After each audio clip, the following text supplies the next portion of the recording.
taati, wabil khusus Abah Haji Solehin dan Umi Aisyah Asia yang kita taati, kepada Ibu Kepala Sekolah yang saya hormati, dan kepada rekan-rekan Dewan Guru TKKB Darul Ulum yang saya cintai. Pertama, marilah kita ucapkan syukur Alhamdulillah karena kita telah diberi kesehatan dan kesempatan sehingga kita dapat mengikuti kegiatan seminar pendidikan berbagi budaya positif pada pagi hari ini. Tak lupa salawat serta salam tetap terlimpahkan kepada junjungan kita Nabi besar Muhammad SAW yang selalu kita nantikan syafaatnya kelak di hari yaumul kiamah. Amin Allahumma amin. Sebelum acara kita lanjutkan pada pagi hari ini, alangkah baiknya kita buka dulu acara ini dengan bacaan umum kita, yaitu suratul Fatihah. Semoga acara pada pagi hari ini membawa berkah bagi kita semua, khususnya pada lembaga kita. Bisa Pak Rasulullah Sallallahu Alaihi Wasallam. Al-Fatihah.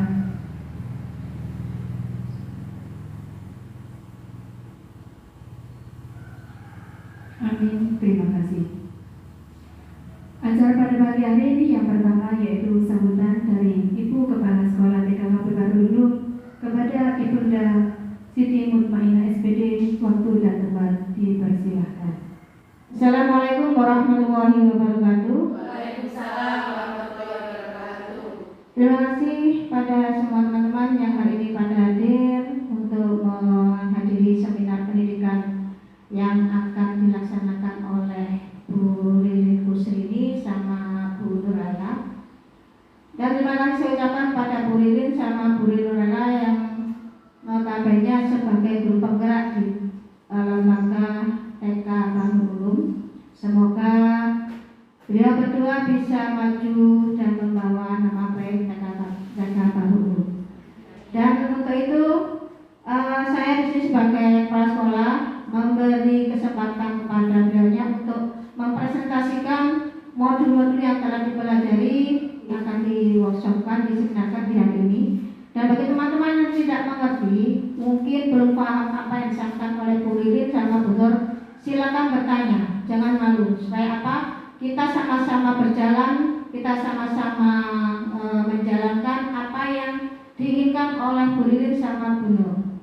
Dan saya dengar untuk periode guru penggerak di periode 9 itu Kabupaten Malang dapat kuota. Dan saya ingin selain Bu Nur sama Bu Lilin, mungkin teman-teman ada yang ingin maju untuk mengikuti jejak beliaunya berdua, silakan segera mendaftar.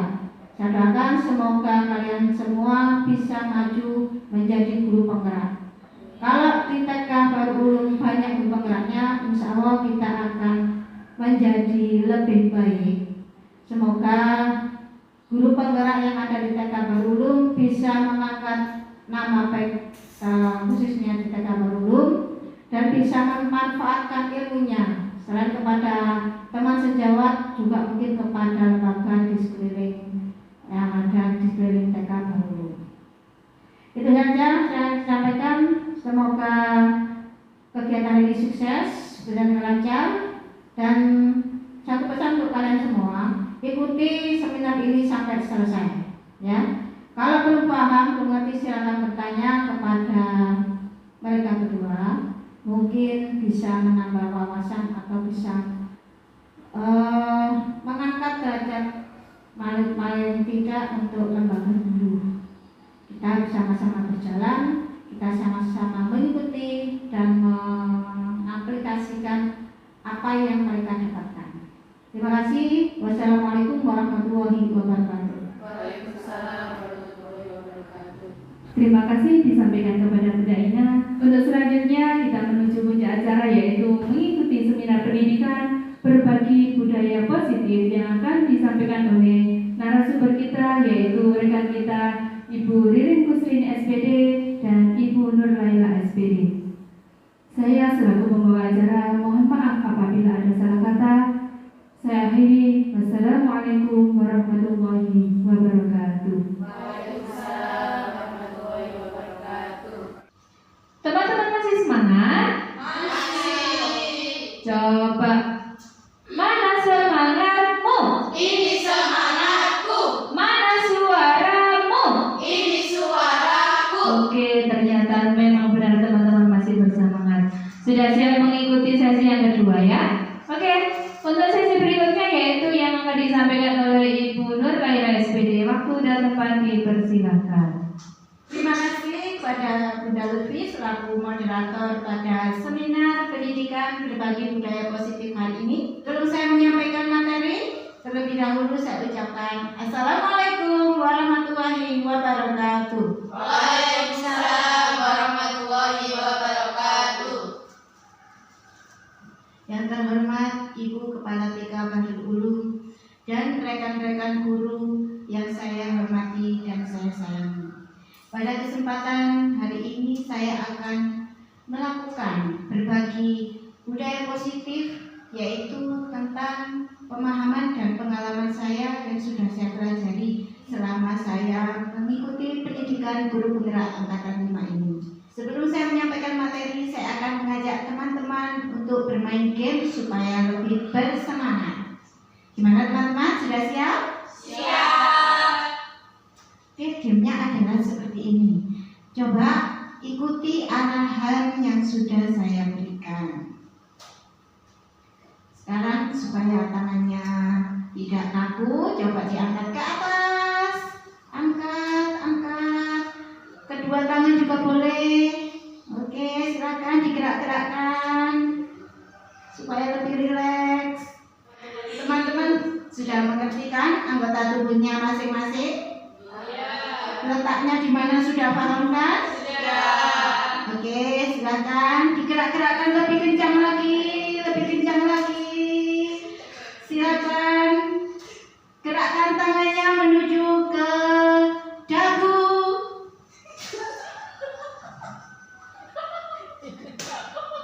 Bagaimana teman-teman? Itu tadi saya lihat kok dagunya pindah ke mana? Ke kening. Kenapa seperti itu? Karena teman-teman mengikuti contoh.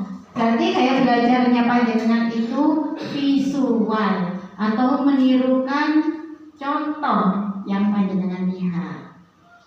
Seperti itu, nggih? Langsung saja saya mulai materinya. Di sini saya akan menyampaikan tentang pendidikan menurut Bapak kita, yaitu Bapak Ki Hajar Dewantara. Pendidikan adalah tempat persemaian benih-benih kebudayaan dalam masyarakat. Selain itu, Bapak Ki Hajar Dewantara juga memiliki keyakinan bahwa untuk menciptakan manusia Indonesia yang beradab, maka pendidikan menjadi salah satu kunci untuk mencapainya. Dan pendidikan dapat menjadi ruang berlatih serta tumbuhnya nilai-nilai kemanusiaan yang dapat diteruskan atau diwariskan. Jadi sangat jelas sekali ya bahwa pendidikan itu sangat penting. Kenapa penting? Karena di pendidikan kita bisa menanamkan benih-benih kebudayaan. Kemudian selain itu juga nilai-nilai kemanusiaan yang dapat kita teruskan atau kita wariskan pada anak cucu kita. Selanjutnya yaitu dasar-dasar pendidikan yang menuntun. Ki Hajar Dewantara menjelaskan bahwa tujuan pendidikan yaitu untuk menuntun segala kodrat yang ada pada anak-anak agar mereka dapat mencapai keselamatan dan kebahagiaan dengan setinggi-tingginya baik sebagai manusia maupun sebagai anggota masyarakat. Oleh sebab itu, pendidik hanya dapat menuntun tumbuh atau hidupnya kekuatan kodrat yang ada pada anak-anak agar dapat memperbaiki lakunya, bukan dasarnya hidup dan tumbuhnya kekuatan kodrat anak. Dari sini, Ki Hajar Dewantara mengibaratkan pendidik sebagai seorang petani dan murid sebagai benihnya. Jadi, pendidik itu hanya bisa menyiapkan lahan yang bagus, lahan yang subur, kemudian menyiapkan pupuknya dan pengairannya, ya. Tidak merubah kodrat yang ada pada benih tersebut. Selama di guru penggerak, saya juga mempelajari tentang nilai nilai guru penggerak yang pertama yaitu berpusat pada anak, yang kedua reflektif, ketiga mandiri, keempat kolaboratif, dan yang terakhir yaitu inovatif. 5 nilai yang ada pada guru penggerak ini memang diharapkan tumbuh atau ada dalam setiap guru. Mengapa? Karena kelima nilai ini sangatlah penting untuk kita sebagai pendidik. Nilai pertama yaitu berpusat pada anak. Maksudnya berpusat pada anak yaitu kita sebagai pendidik perlu mengutamakan kepentingan anak. Jadi ketika kita merancang sebuah pembelajaran, kita harus tahu kebutuhan anak itu apa, kemudian keinginannya itu apa, minatnya itu di mana, itu harus kita pertimbangkan. Supaya apa? Supaya anak itu bisa merasa nyaman dan aman melakukan pembelajaran. Selanjutnya yaitu nilai guru penggerak reflektif. Sebagai seorang pendidik, kita perlu dan penting sekali melakukan sebuah refleksi. Mengapa sih penting? Kita sebagai guru bisa memperbaiki pembelajaran yang sudah kita buat sebelumnya, yang sudah kita rencanakan sebelumnya, bisa kita perbaiki di pembelajaran berikutnya. Reflektif di sini yaitu memaknai pengalaman-pengalaman yang sudah kita lakukan sebelumnya dan memanfaatkan pengalaman-pengalaman tersebut pada pembelajaran selanjutnya. Nilai selanjutnya yaitu mandiri. Mandiri ini mencerminkan bahwa kita sebagai pendidik perlu terus untuk selalu belajar dan menjadi pembelajar sepanjang hayat.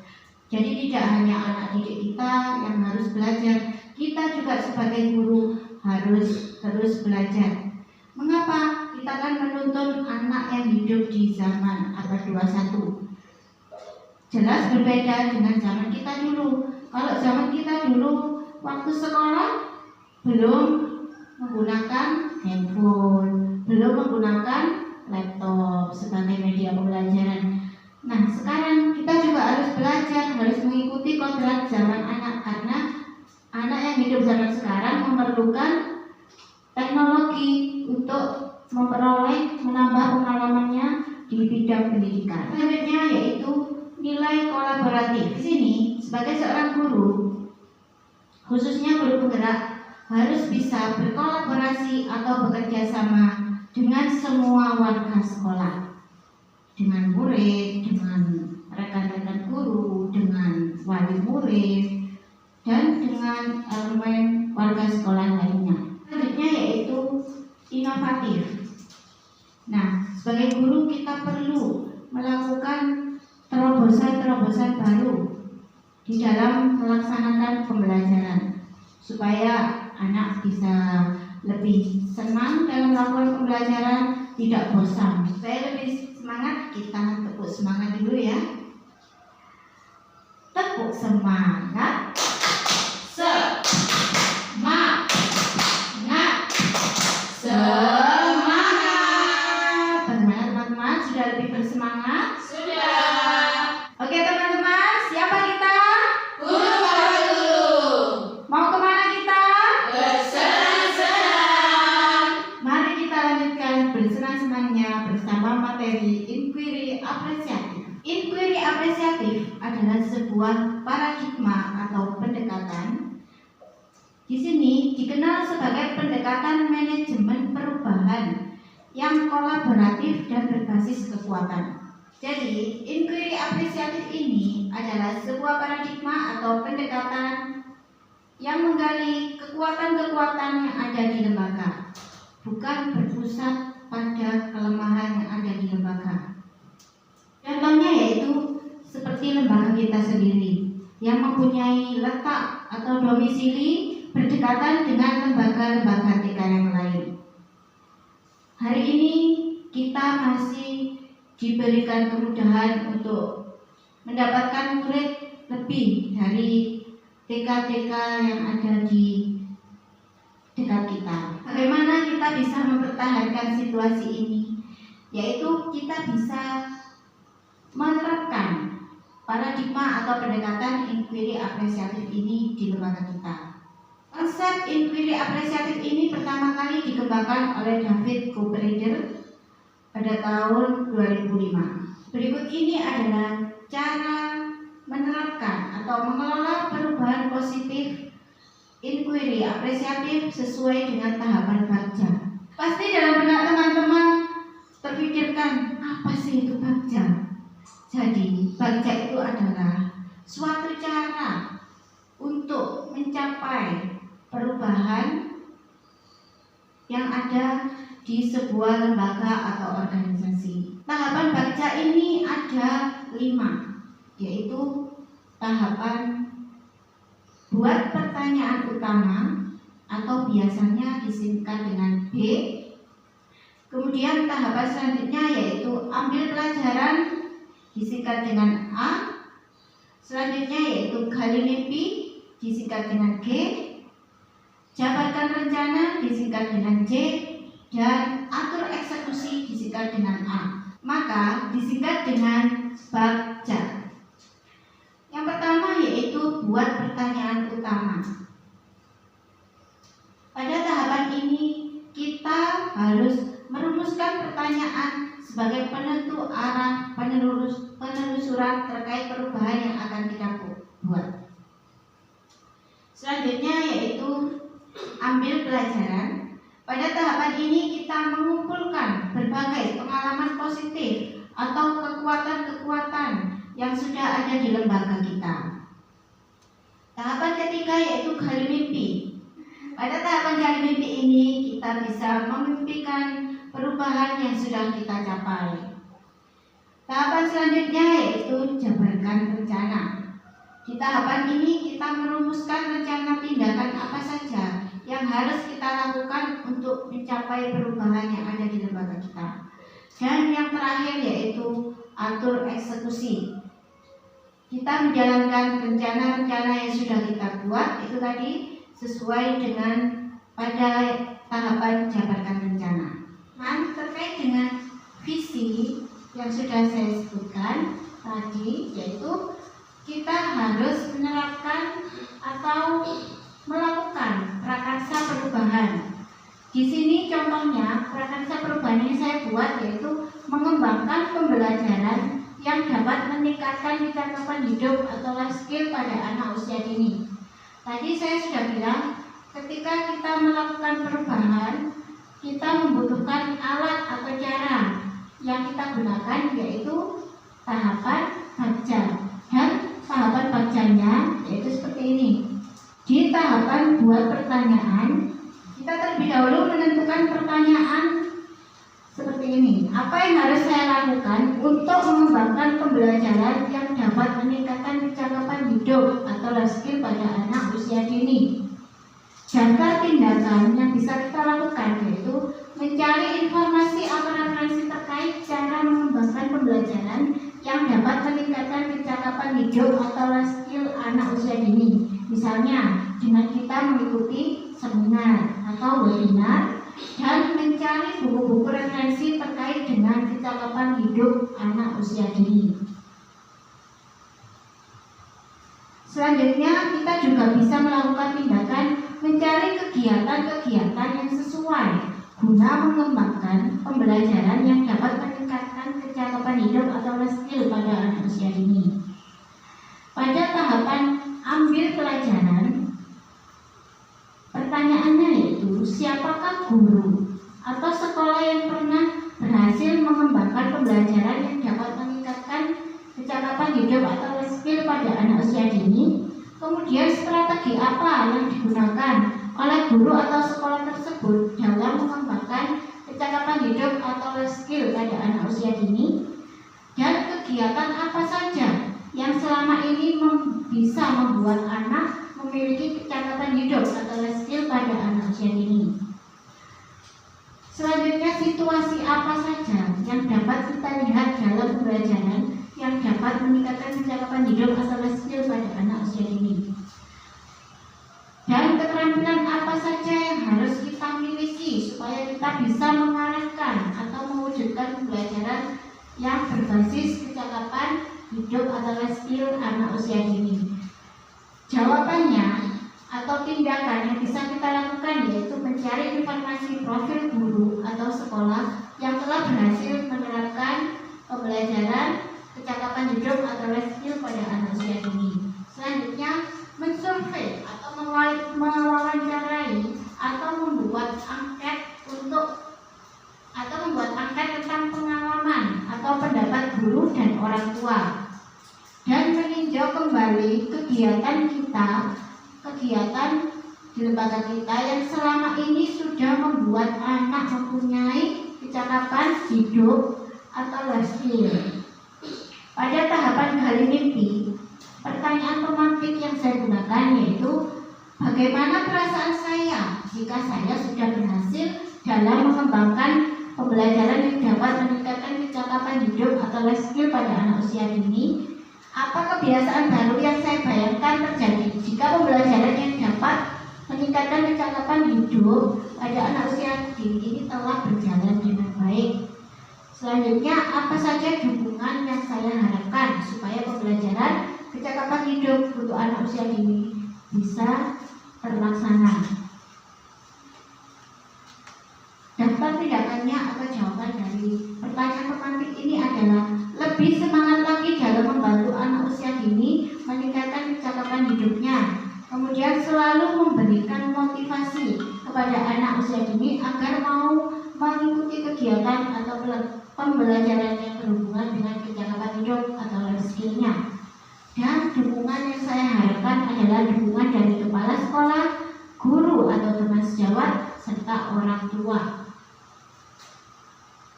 Pada tahapan jabarkan rencana, pertanyaan pemantiknya yaitu apa langkah paling sederhana atau langkah pertama yang bisa saya lakukan untuk mengembangkan pembelajaran kecakapan hidup untuk anak usia dini ini, dan berapa lama target atau waktu yang saya perlukan, serta bagaimana cara saya mengukur kemajuan pembelajaran tersebut, dan bagaimana cara memotivasi anak agar tetap mau mengikuti pembelajaran yang dapat meningkatkan kecakapan hidupnya. Jawabannya yaitu saya akan berkonsultasi dengan kepala sekolah terkait pelaksanaan pembelajaran kecakapan hidup anak usia dini. Kemudian saya juga akan membuat daftar rencana kegiatan, capaian perkembangan, dan perkiraan waktu yang saya perlukan, dan mengkomunikasikannya kepada orang tua, serta bekerja sama dalam memotivasi anak untuk mengikuti pembelajaran kecakapan hidup ini. Selain itu, saya juga harus membuat asesmen yang sesuai dengan pembelajaran yang dapat meningkatkan kecakapan hidup anak usia dini, dan melaporkan hasil asesmen tersebut kepada orang tua sehingga orang tua bisa mengetahui sampai mana kemajuan anaknya. Selanjutnya yaitu memberi pengertian pada anak tentang manfaat pembelajaran yang dapat meningkatkan kecakapan hidup atau life skill-nya terkait dengan motivasi yang harus saya berikan pada anak. Tahapan yang terakhir yaitu atur eksekusi dengan pertanyaan pemantik sebagai berikut. Kapan dimulainya pembelajaran kecakapan hidup pada anak usia dini? Siapa saja yang akan saya libatkan untuk mewujudkan rencana ini, dan siapa saja yang dapat membantu saya untuk menyelesaikan kesulitan yang muncul, serta siapa yang akan mengevaluasi kemajuan dari rencana ini. Tentunya saya akan menentukan atau membuat jadwal pelaksanaan pembelajaran yang dapat meningkatkan kecakapan hidup untuk anak usia dini. Dan siapa saja yang akan saya libatkan, kemudian untuk menyelesaikan kesulitan serta mengevaluasi, saya akan bekerja sama dengan semua warga sekolah, contohnya kepala sekolah, rekan guru, dan orang tua. Itu tadi contoh sederhana dari pelaksanaan perubahan dengan tahapan kerja. Selanjutnya yaitu kita memasuki game Bukalah Genggamanmu. Sebelum kita mainkan game ini, saya akan jelaskan terlebih dahulu aturan mainnya. Yang pertama yaitu ibu-ibu harus mencari teman atau pasangan dua-dua, ya. Selanjutnya ada yang bertugas menggenggam tangan dan ada yang bertugas membuka genggaman tangan tersebut. Nah, apa yang ada di dalam genggaman tangan ibu-ibu itu tadi? Yang ada dalam genggaman tangan ibu-ibu tadi adalah sebuah rahasia, sebuah impian yang sangat penting sekali untuk ibu-ibu capai dan tidak boleh direbut oleh siapapun. Salah satu teman yang lainnya bertugas untuk merayu, menggelitik, atau boleh jadi memberikan uang supaya teman yang satunya tadi mau membuka genggamannya. Bisa dimengerti nggih, ibu-ibu? Bisa. Kalau sudah mengerti, maka kita akan lakukan permainannya. Sebelumnya saya akan bagikan kertas dan ibu-ibu harus menuliskan apa-apa yang menjadi impian ibu-ibu yang ingin dicapai.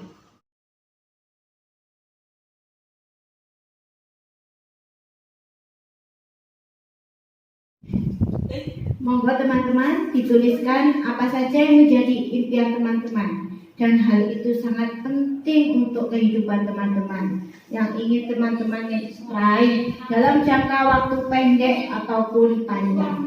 Monggo, sudah ditulis semua ibu-ibu impiannya? Sudah. Silahkan dijaga baik-baik ya impiannya. Mari kita mainkan game Bukalah Genggamanmu. Dalam hitungan ketiga kita mulai sama-sama. 1, 2, 3.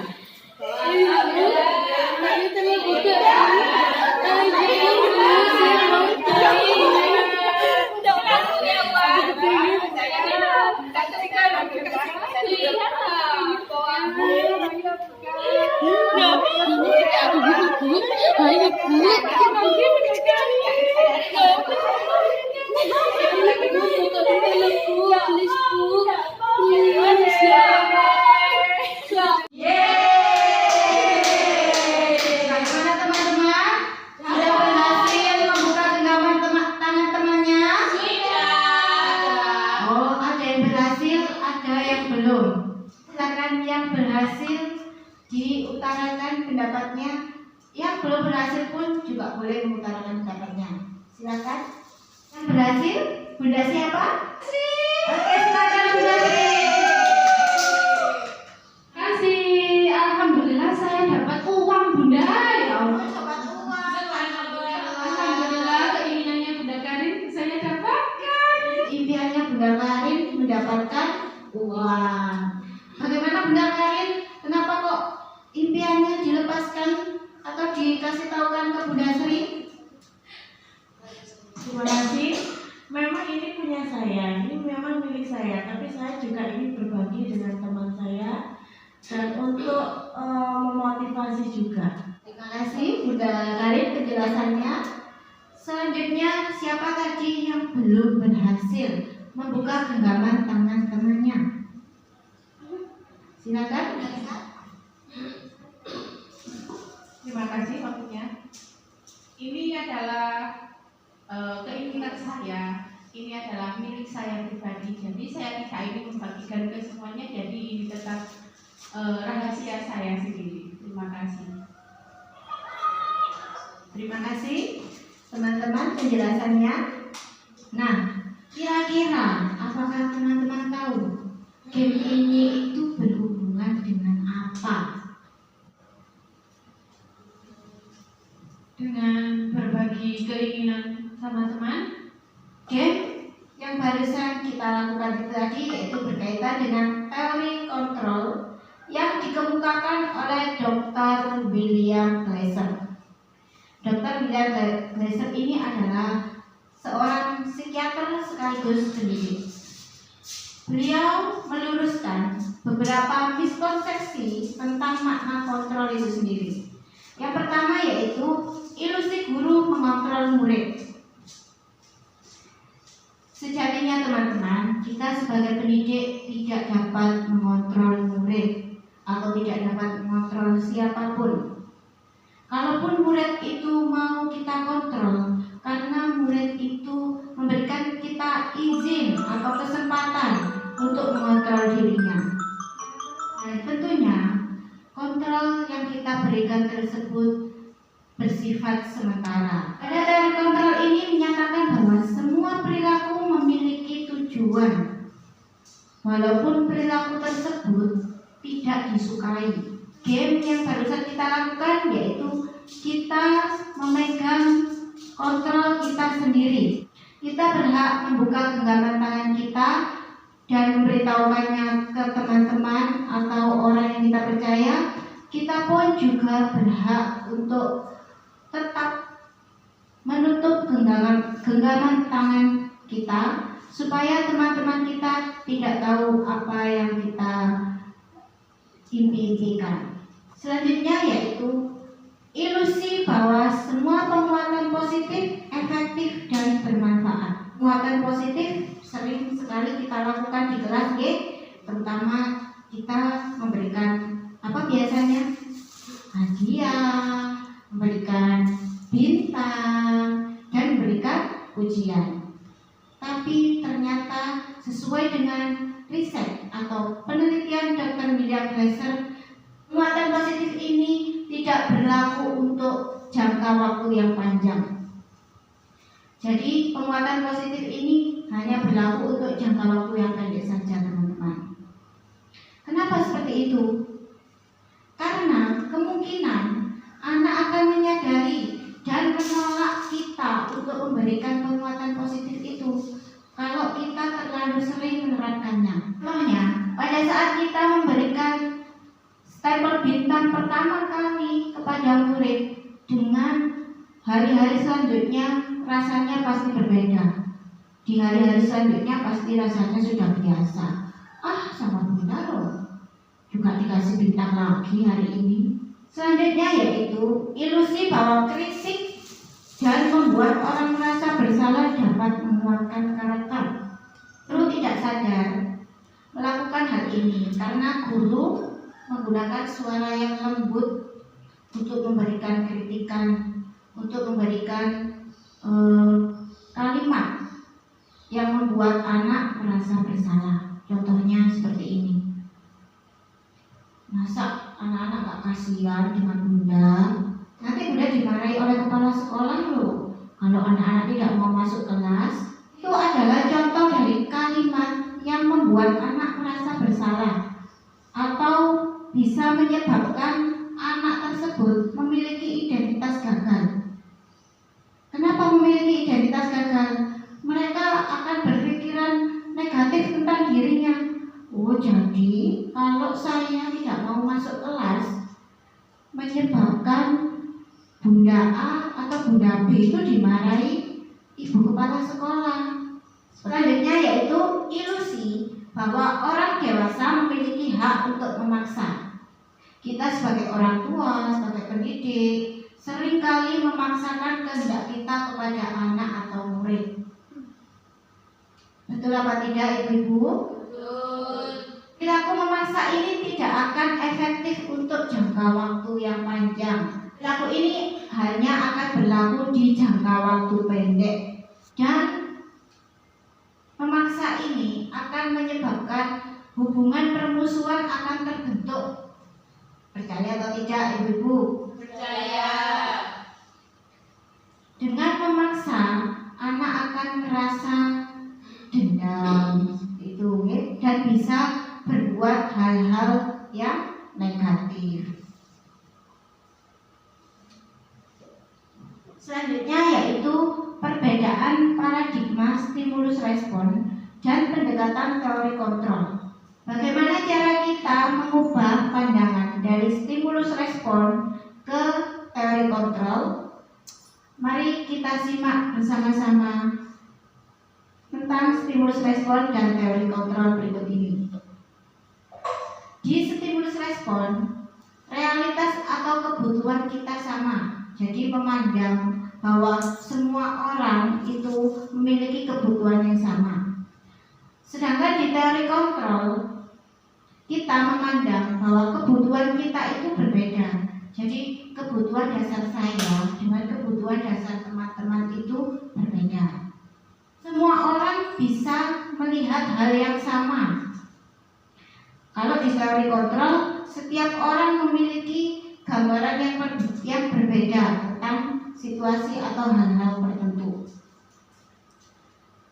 Selanjutnya di stimulus respon, kita mencoba mengubah orang agar berpandangan dengan kita. Contohnya, ketika kita meyakini bahwa pendapat kita lah yang paling benar dan meminta orang lain untuk menyetujui pendapat kita, itu di stimulus respon. Sedangkan di teori kontrol, semua perilaku memiliki tujuan.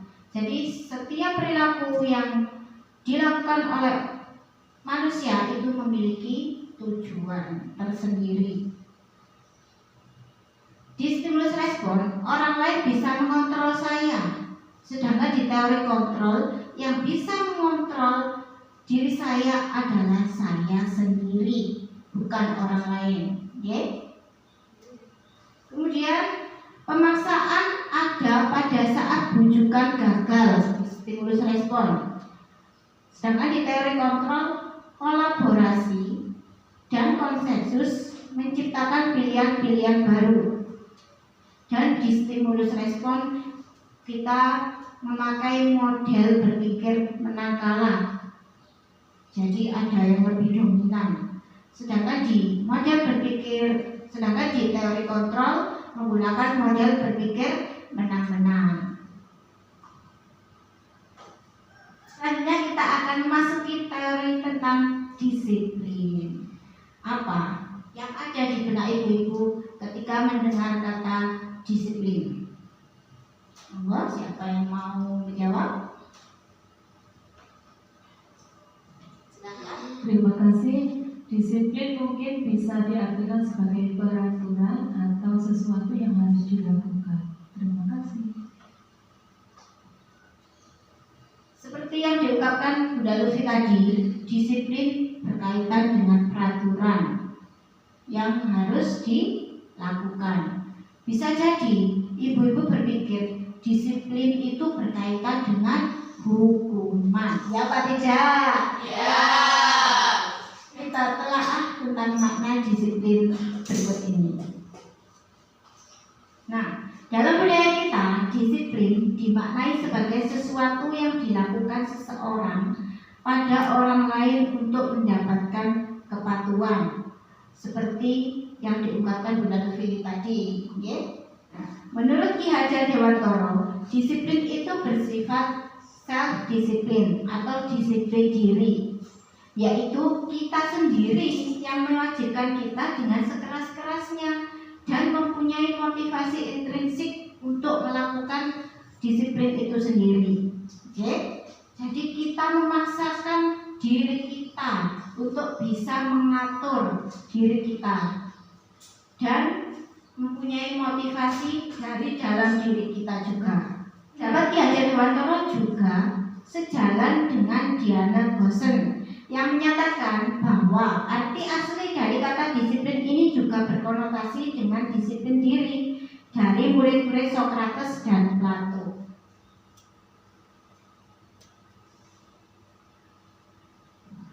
Jadi, seseorang yang memiliki disiplin diri berarti mereka bisa bertanggung jawab terhadap apa yang mereka lakukan, karena mereka mendasarkan tindakannya pada nilai-nilai kebajikan universal. Selain itu, mereka juga mempunyai motivasi intrinsik atau motivasi dari dalam dirinya sendiri, bukan berasal dari orang lain. Selanjutnya yaitu nilai-nilai kebajikan. Nilai-nilai kebajikan adalah sifat-sifat positif manusia yang merupakan tujuan mulia yang ingin dicapai oleh setiap individu. Lalu apa yang dimaksud dengan nilai-nilai kebajikan universal? Nilai-nilai kebajikan universal adalah nilai-nilai kebajikan yang sudah disepakati bersama, terlepas dari suku bangsa, agama, bahasa, maupun latar belakangnya. Jadi setiap organisasi atau lembaga pasti mempunyai nilai-nilai kebajikan universal yang ingin dicapai. Seperti halnya lembaga kita. Nanti kita akan diskusikan kembali nilai-nilai kebajikan universal apa saja yang harus kita capai sesuai dengan visi misi dari sekolah kita. Salah satu contoh dari nilai-nilai kebajikan yaitu profil pelajar Pancasila. Yang pertama, beriman, bertakwa kepada Tuhan Yang Maha Esa, dan berakhlak mulia. Ya, selanjutnya yaitu mandiri, bernalar kritis, berkebinekaan global, bergotong royong, dan kreatif. Setelah kita mempelajari teori kontrol, kita juga akan mempelajari teori motivasi. Mengingat apa kaitannya dengan disiplin tadi, kita harus mempunyai motivasi dari dalam untuk melaksanakan disiplin. Teori motivasi ini juga dipelopori oleh Diana Goosen. Ada beberapa motivasi yang dicapai oleh manusia. Yang pertama yaitu untuk menghindari ketidaknyamanan atau hukuman. Selanjutnya untuk mendapatkan imbalan atau penghargaan dari orang lain. Selanjutnya untuk menjadi orang yang mereka inginkan dan menghargai diri sendiri dengan nilai-nilai yang mereka percaya. Untuk menghindari ketidaknyamanan atau hukuman. Pernahkah ibu-ibu melakukan sesuatu karena untuk menghindari hukuman? Ya. Pernah? Pernah.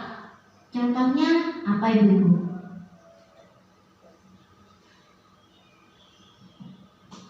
Terima kasih. Mungkin ini pengalaman saya waktu sekolah ya. Untuk menghindari hukuman, saya berusaha untuk berangkat pagi agar tidak terlambat. Karena kalau terlambat, pintu gerbang sudah ditutup, kita nggak boleh masuk dan kita mendapat hukuman. Jadi untuk menghindari hukuman, maka saya harus berangkat pagi. Terima kasih. Terima kasih. Selanjutnya ada lagi. Selain itu, pernahkah ibu-ibu memakai helm hanya karena tidak mau dikenakan denda atau sanksi? Nah, itu adalah salah satu dari motivasi perilaku untuk menghindari ketidaknyamanan atau hukuman. Jadi karena takut dihukum, tadi Bunda Lutfi berangkat pagi ke sekolah. Terus kita kadang-kadang karena takut kena denda, jadi kita memakai helm untuk mendapatkan imbalan atau penghargaan dari orang lain. Jadi supaya kita itu mendapatkan pujian, kita melakukan hal tersebut. Contoh, ketika anak-anak mau berdoa dengan tertib. Kenapa? Karena di awal kita sudah sampaikan bahwa nanti yang berdoa dengan tertib akan mendapatkan hadiah dari Bunda, akan diajak Bunda jalan-jalan keluar. Yang ketiga yaitu untuk menjadi orang yang mereka inginkan dan menghargai diri sendiri dengan nilai-nilai yang mereka percaya.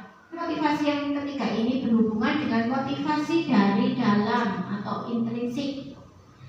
Ketika kita akan mencapai apa yang akan kita inginkan, kita harus punya niat yang kuat untuk mewujudkan itu. Hukuman, konsekuensi, dan restitusi. Hukuman itu bersifat tidak terencana atau tiba-tiba, jadi tidak ada kesepakatan di awal. Dan hukuman ini bersifat satu arah, guru atau biasanya kita sebagai pendidik yang menentukan. Anak tidak ikut menentukan hukuman tersebut. Hukuman bisa juga berupa psikis atau fisik. Jadi ada yang berupa perbuatan, ada yang berupa kata-kata. Untuk konsekuensi ini sudah terencana dan sudah ada kesepakatan di awal. Jadi bersifat dua arah. Konsekuensi ini sudah disetujui oleh murid dan guru dan diberikan berdasarkan suatu data yang umumnya dapat diukur. Misalnya kita memberikan batasan kepada murid untuk melanggar suatu aturan 3 kali atau 5 kali pengulangan dalam melanggar aturan tersebut. Konsekuensi ini tentunya sudah diketahui oleh murid sebelumnya. Jadi anak-anak sudah siap dengan konsekuensi ini. Namun konsekuensi ini tetaplah menjadikan anak tidak nyaman walaupun dalam jangka waktu yang pendek. Yang ketiga yaitu restitusi. Restitusi adalah proses menciptakan kondisi bagi murid untuk memperbaiki kesalahannya sehingga mereka bisa kembali pada kelompok mereka dengan karakter yang lebih kuat. Mengapa dikatakan dengan karakter yang lebih kuat? Karena di sini mereka akan memahami apa kesalahannya, mereka juga yang akan menyelesaikannya dengan cara mereka. Tentunya dengan dibantu atau diarahkan oleh guru. Restitusi juga merupakan proses kolaboratif yang mengajarkan murid untuk mencari solusi untuk masalah mereka dan membantu murid berpikir tentang orang seperti apa yang akan mereka inginkan dan bagaimana mereka harus memperlakukan orang lain. Pernyataan ini sesuai dengan pernyataan dari Thelson Gossen tahun 1996. Selanjutnya yaitu dihukum oleh penghargaan. Loh, kok bisa? Penghargaan bisa menghukum. Padahal kita meyakini bahwa penghargaan itu bisa memberikan motivasi kepada kita. Ternyata bisa, teman-teman. Menurut Alfie Cohen 1993 mengungkapkan bahwa baik penghargaan maupun hukuman adalah cara-cara untuk mengontrol perilaku seseorang yang menghancurkan potensi untuk pembelajaran yang sesungguhnya. Saat kita berulang kali menjanjikan hadiah kepada murid atau kepada anak-anak agar berperilaku bertanggung jawab, atau kepada seorang murid agar mempelajari sesuatu yang baru, atau kepada seorang karyawan agar melakukan pekerjaan yang berkualitas, ternyata itu adalah sedang berasumsi bahwa mereka tidak mampu mengerjakan itu semua. Mereka tidak akan memilih untuk melakukannya jika kita tidak memberikan penghargaan tersebut. Ini adalah riset dari Alfie Cohen. Yang pertama yaitu pengaruh jangka pendek dan jangka panjang. Penghargaan efektif dalam jangka waktu yang pendek karena akan mengakibatkan ketergantungan dan kehilangan motivasi intrinsik. Setelah saya pikir-pikir ternyata benar. Jadi teman-teman sependapat apa tidak dengan ini? Ya. Pendapat ya, karena dengan kita berikan penghargaan, anak-anak akan ketergantungan. Besoknya dia melakukan perbuatan yang baik itu hanya untuk mendapatkan penghargaan dari kita. Ketika kita tidak mengiming-imingi dia penghargaan, kira-kira mereka mau nggak melaksanakan perbuatan yang baik tersebut? Kebanyakan dari mereka tidak mau karena mereka masih memiliki motivasi ekstrinsik atau motivasi dari luar. Penghargaan tidak efektif. Kenapa dikatakan tidak efektif? Jika kita memberikan seseorang suatu penghargaan untuk melakukan sesuatu, maka kita harus terus-menerus melakukan atau memberikan penghargaan tersebut. Jika kita ingin orang tersebut meneruskan perilaku yang kita inginkan, seperti itu tadi yang sudah saya sampaikan, mereka tidak akan mau, atau mungkin mereka, sebagian besar dari mereka tidak mau ketika kita tidak memberikan penghargaan. Jadi dikatakan dalam risetnya Alfie Cohen bahwa penghargaan ini tidak efektif. Riset selanjutnya yaitu penghargaan bisa merusak hubungan.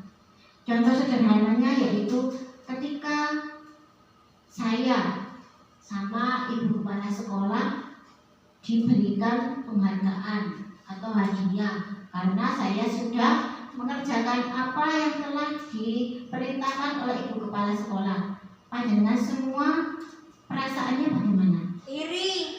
Nah, itulah dimaksud dengan penghargaan bisa merusak suatu hubungan.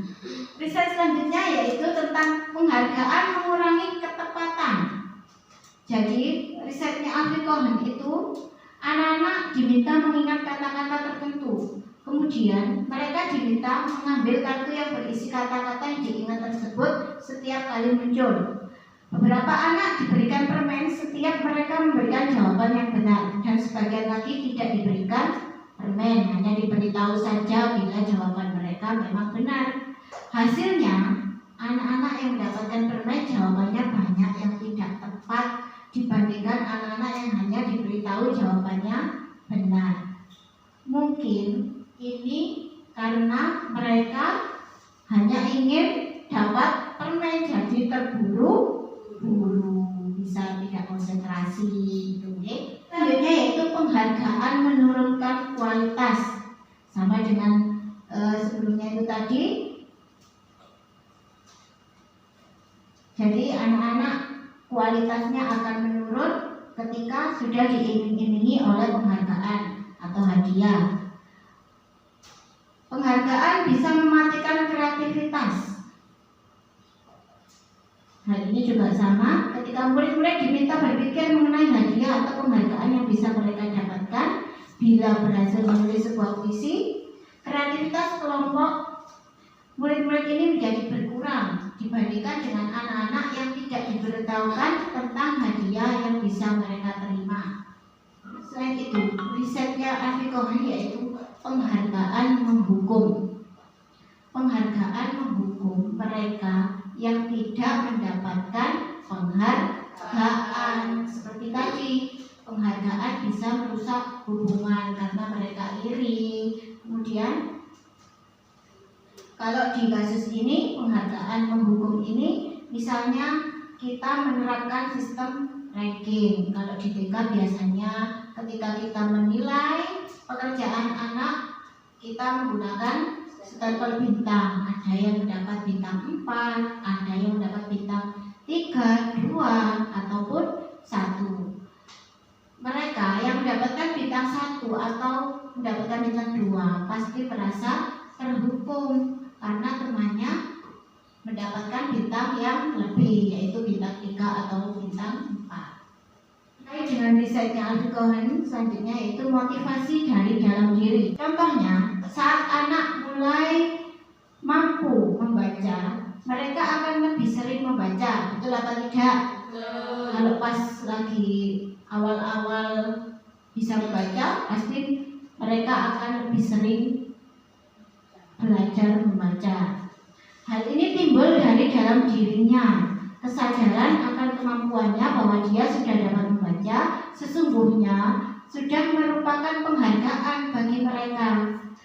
Jika kita memberikan dia penghargaan, maka kita akan mengambil kegembiraan secara alami yang mereka rasakan. Karena itu tadi, kemampuan mereka bisa membaca itu tadi sudah merupakan sebuah penghargaan. Sebelum kita masuk di sesi keyakinan kelas, kita tepuk semangat dulu ya. Tepuk semangat. Semangat. Semangat. Siapa kita? Guru. Mau kemana kita? Bersenang-senang. Kita lanjutkan bersenang-senangnya ya. Siap? Siap. Siap. Ya. Sekarang kita masuk di materi keyakinan kelas.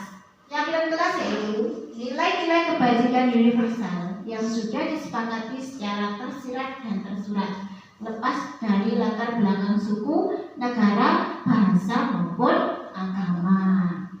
Bagaimana sih cara membuat atau membentuk keyakinan kelas? Nah, ini ada panduannya. Keyakinan kelas bersifat lebih abstrak daripada peraturan yang lebih rigid dan konkret. Keyakinan kelas berupa pernyataan-pernyataan universal. Jadi, misalnya kita membuat peraturan kelas tidak boleh membuang sampah sembarangan atau membuang sampahnya di tempat sampah. Kemudian kita harus menjaga kebersihan kelas atau dengan merapikan mainan. Itu bisa masuk atau bisa kita tentukan keyakinan kelasnya sebagai menjaga lingkungan, yaitu dengan membuang sampah di tempatnya, merapikan mainan. Nah, seperti itu contohnya. Kemudian pernyataan keyakinan kelas senantiasa dibuat dalam bentuk positif. Ini sebisa mungkin menggunakan kata-kata yang positif. Jadi kita menghindari kata-kata dengan tidak. Artinya yaitu keyakinan kelas hendaknya tidak terlalu banyak sehingga mudah diingat dan dipahami oleh semua warga kelas.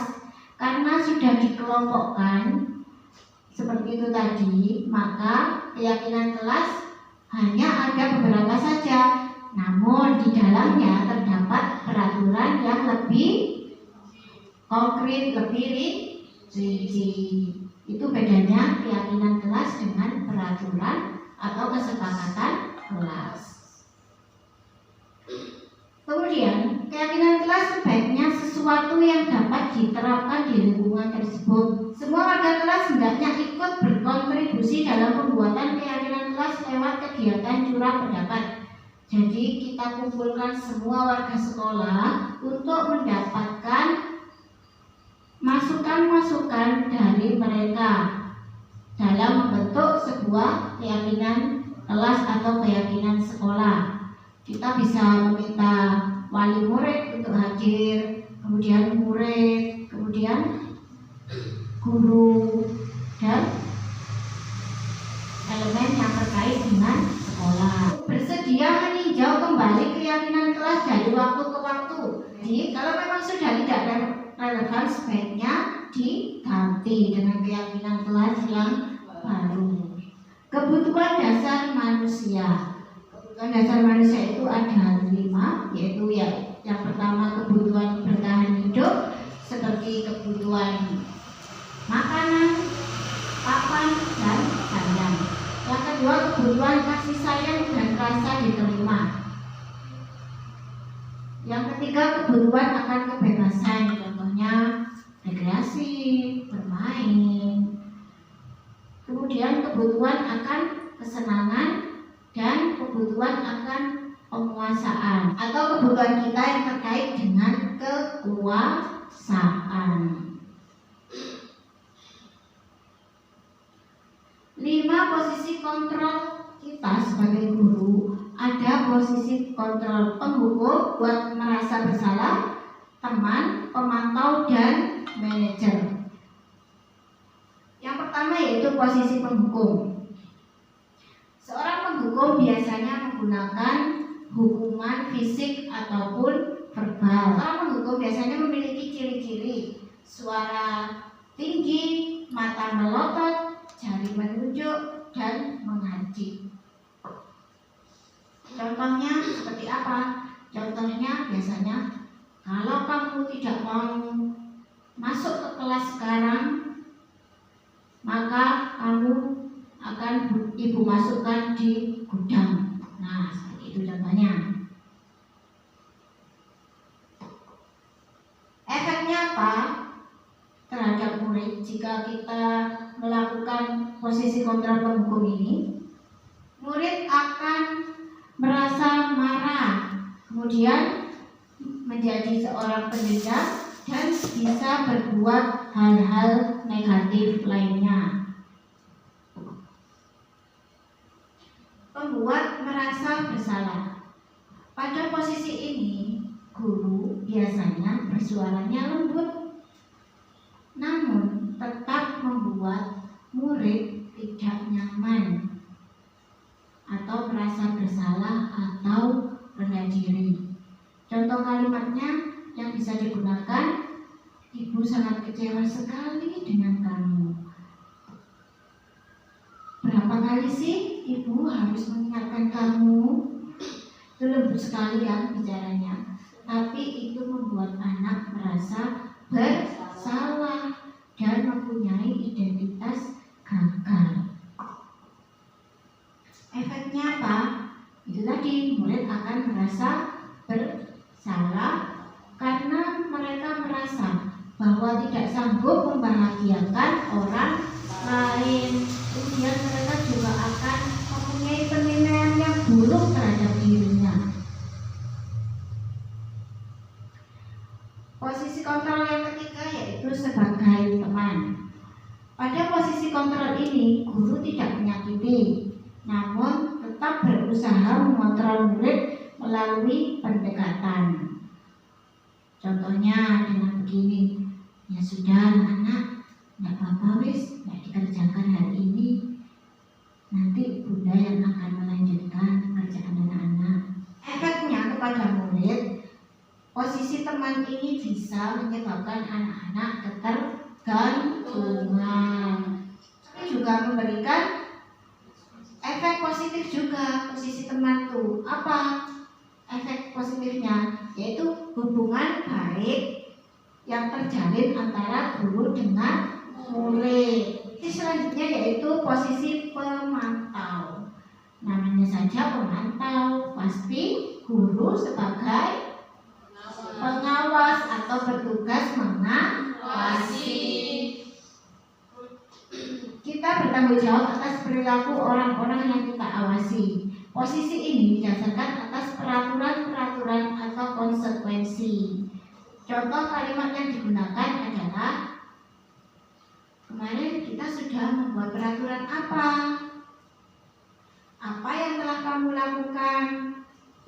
Kamu langgar peraturannya, seperti itu ya. Terus apa sanksi yang kamu dapatkan ketika kamu melanggar peraturan ini?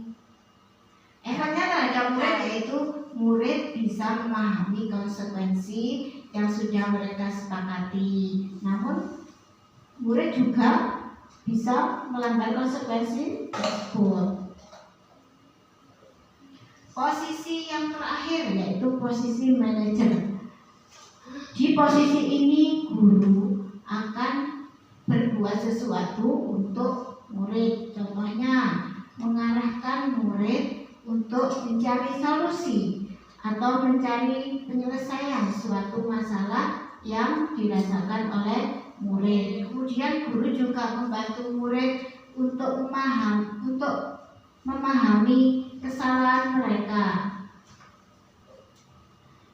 Contoh kalimat yang digunakan adalah yaitu, apakah kamu meyakininya? Jika kamu meyakininya, apakah kamu bersedia untuk memperbaikinya? Dan akan menjadi orang seperti apa? Apa saja rencana-rencana atau ide-ide untuk memperbaiki masalah ini? Kemudian efeknya untuk murid ketika kita menerapkan posisi manajer adalah fokus pada murid. Kemudian murid juga bisa memahami kesalahannya dan bisa menemukan solusi dari permasalahan tersebut. Selanjutnya kaitannya dengan posisi kontrol yang ada di atas lagi, ada yang namanya segitiga restitusi. Jadi segitiga restitusi ini adalah penerapan atau cara kita untuk bisa mencapai posisi kontrol seorang manajer. Ada 3 tahapan pada segitiga restitusi. Yang pertama yaitu menstabilkan identitas. Yang kedua, validasi tindakan. Dan yang ketiga, menanyakan keyakinan. Menstabilkan identitas tujuannya yaitu mengubah identitas anak dari identitas gagal menjadi identitas yang sukses. Jadi dengan menstabilkan identitas ini diharapkan anak bisa kembali ke kelompoknya dengan identitas yang sukses, namun tetap dapat menemukan solusi atau tetap dapat memperbaiki kesalahannya. Contoh kalimat yang digunakan yaitu berbuat salah itu hal yang biasa. Ibu juga pernah kok melakukan kesalahan seperti kamu. Tidak ada manusia yang sempurna. Kemudian kita bisa menyelesaikan ini. Ibu atau bapak tidak tertarik untuk mencari siapa yang salah di sini. Ibu hanya ingin membantu anaknya untuk menyelesaikan permasalahan ini. Setelah menstabilkan identitas, tugas kita sesuai dengan tahapan restitusi yaitu memvalidasi tindakan yang salah. Tujuannya adalah untuk mengetahui maksud atau tujuan anak-anak tersebut itu bertindak atau berbuat salah itu apa maksudnya, tujuannya. Jadi kita bisa mengetahui alasan mereka melakukan kesalahan tersebut. Contoh kalimat yang digunakan, padahal kamu bisa loh melakukan hal yang lebih buruk dari ini, tapi tidak kamu lakukan kan? Nah seperti itu. Kemudian kamu pasti punya alasan kenapa kamu melakukan kesalahan ini. Kamu patut bangga pada dirimu karena telah melindungi sesuatu yang penting yang ada dalam dirimu. Kamu juga boleh mempertahankan sikap itu, namun kamu harus menambahkan sikap yang baru. Seperti itu contoh kalimat yang bisa digunakan pada saat kita memvalidasi tindakan yang salah. Selanjutnya yaitu menanyakan keyakinan. Pada tahapan ini tujuannya yaitu memunculkan kesadaran atau motivasi intrinsik dari anak tersebut untuk memperbaiki kesalahannya dan tidak diharapkan tidak mengulang kesalahannya kembali. Contoh kalimat yang digunakan yaitu, apakah kamu meyakini keyakinan kelas yang sudah kita sepakati sebelumnya? Terus kamu akan jadi anak seperti apa jika kamu melakukan keyakinan kelas tersebut? Terima kasih sudah mendengarkan penjelasan dari saya. Untuk selanjutnya waktu dan tempat saya kembalikan ke Bunda Lutfi selaku moderator. Luar biasa ya teman-teman materi kita pada pagi hari ini. Oke, di sini saya akan membuka sesi pertanyaan karena semua terbentur waktu. Kita buka untuk 2 sesi pertanyaan saja. Monggo, mungkin ada yang mau bertanya?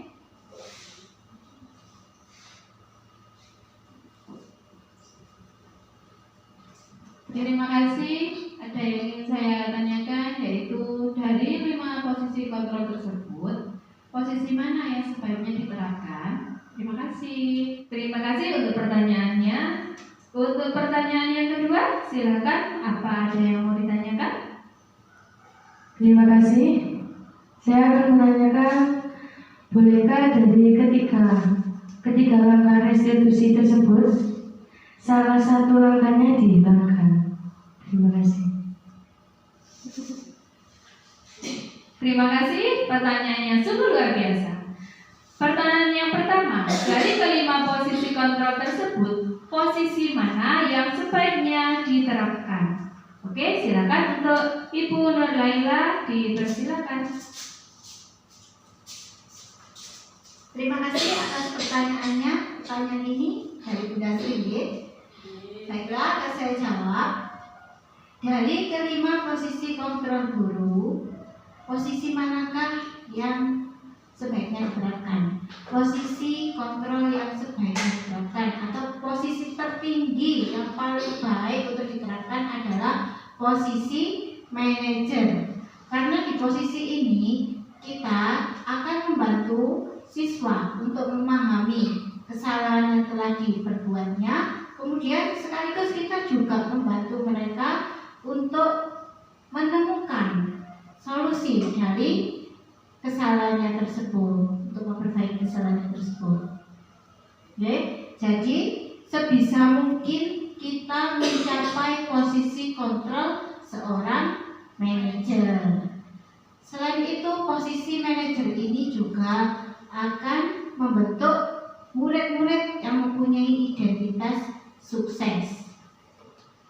Mungkin itu jawaban dari saya. Bisa diterima Bunda Sri? Oke.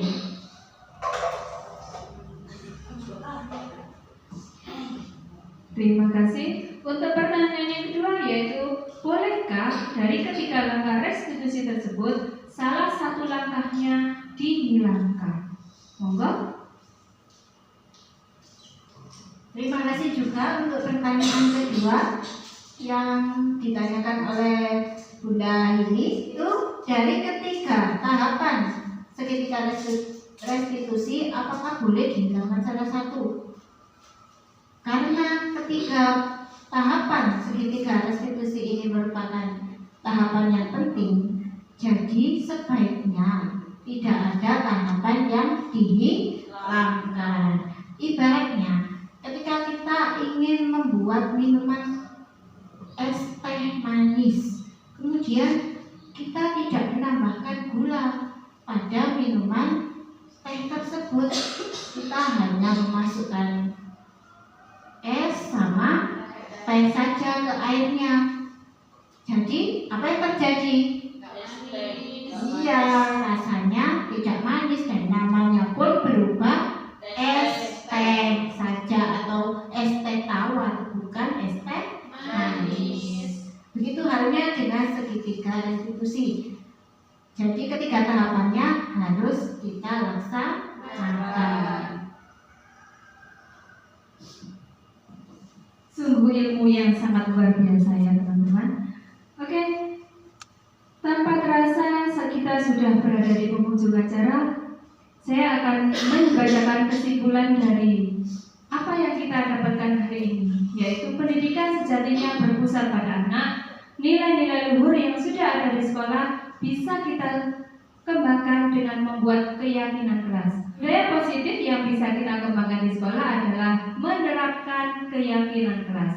Dan yang terakhir, kita sebagai pendidik bisa menerapkan posisi kontrol sebagai manajer sekaligus menerapkan segitiga restitusi. Semoga ilmu yang kita dapat pada pagi hari ini bisa kita terapkan di lembaga kita, sehingga lembaga kita bisa menjadi lembaga yang baik dan terbaik. Amin, amin, Allahumma amin.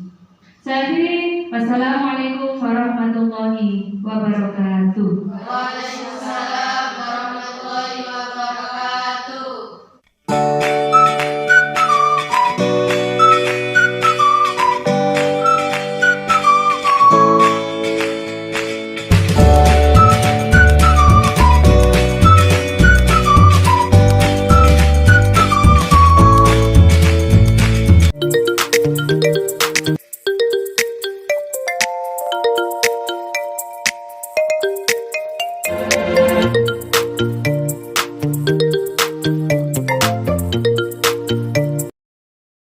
Iya, kenapa Di? Iya nak. Oke deh. Terus sama Bismillahirrahmanirrahim. Oh iya, nanti Bunda kasih tahu ya, Ian ya. Ya.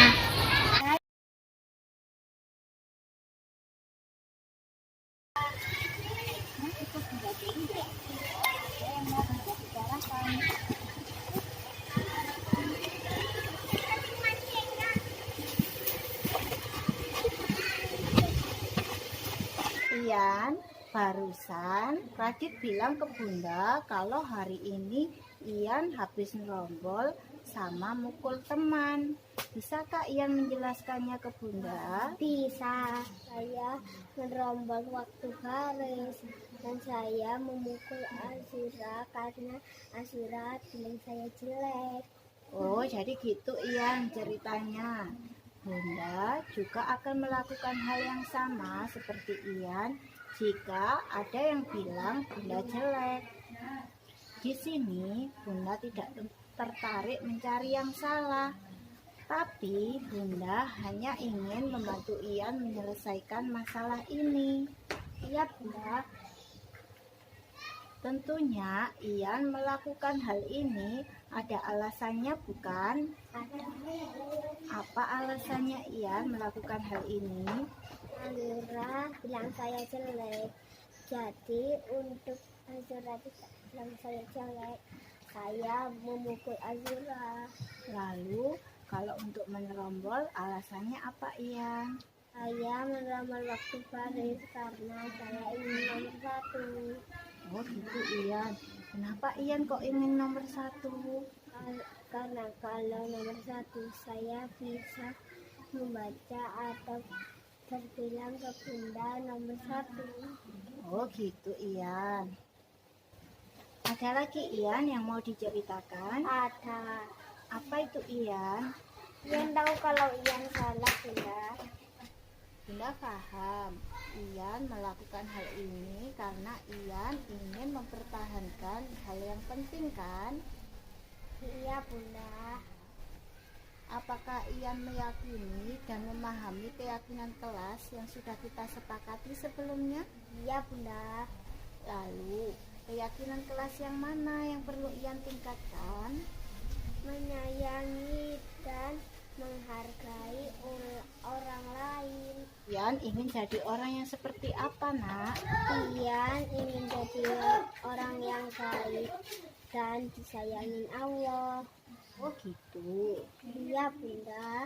Baiklah, Ian, mari kita pikirkan cara untuk menyelesaikan masalah ini. Apakah Ian punya ide untuk menyelesaikan masalah ini? Punya, Bunda. Apa itu, Ian? Kalau waktunya baris, saya akan segera baris biar dapat jam di depan nomor 1. Ian akan belajar tertib dan Ian juga akan minta maaf ke Azura.